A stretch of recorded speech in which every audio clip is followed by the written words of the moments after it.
Hello বন্ধুরা, জ্ঞানজ্যোতি coaching সেন্টারের পক্ষ থেকে তোমাদের সকলকে জানাই আরো একবার স্বাগত। আজকে আমার আলোচনার বিষয় হচ্ছে ইন্ডিকা গ্রন্থের রচয়িতা কে এবং এর ঐতিহাসিক গুরুত্ব কি।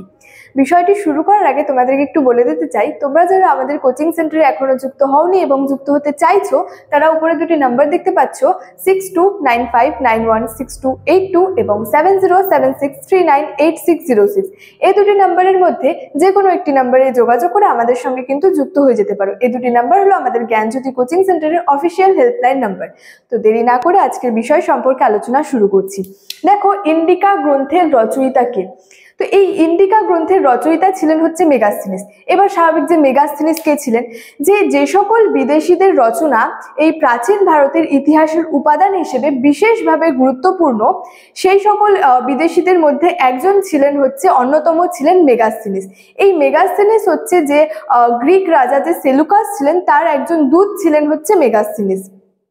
তো এই গ্রিক রাজা যে সেলুকাস একদিন হচ্ছে যে মেগাস্থিনিস নামে এক দূতকে কিন্তু এই মৌর্য সম্রাট চন্দ্রগুপ্ত মৌর্যের কিন্তু রাজসভায় পাঠিয়েছিলেন এবং মেগাস্থিনিস দীর্ঘদিন ধরে ভারতে বসবাস করেন এবং ভারতের বিভিন্ন জায়গায় ভ্রমণ করেন এবং তিনি তার যে ভারত ভ্রমণের অভিজ্ঞতা বা যে ভারত ভ্রমণের যে বিবরণ সেটা হচ্ছে লিপিবদ্ধ করেন গ্রিক ভাষায় এবং তার এই ভারত ভ্রমণের যে বিবরণ সেটার নাম ছিল হচ্ছে ইন্ডিকা।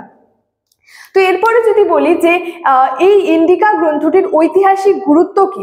দেখো, এই ইন্ডিকা গ্রন্থটি থেকে কিন্তু মূলত বলা যায় যে চন্দ্রগুপ্ত মৌর্য সম্পর্কে কিন্তু বিস্তারিতভাবে জানা যায় এবং এই ইন্ডিকা গ্রন্থটি থেকে চন্দ্রগুপ্ত মৌর্যের যে শাসন ব্যবস্থা, এছাড়াও মৌর্য যুগের যে অর্থনৈতিক অবস্থা, যে সামাজিক অবস্থা বা সমাজ জীবন সম্পর্কে কিন্তু বিস্তারিতভাবে জানা যায়।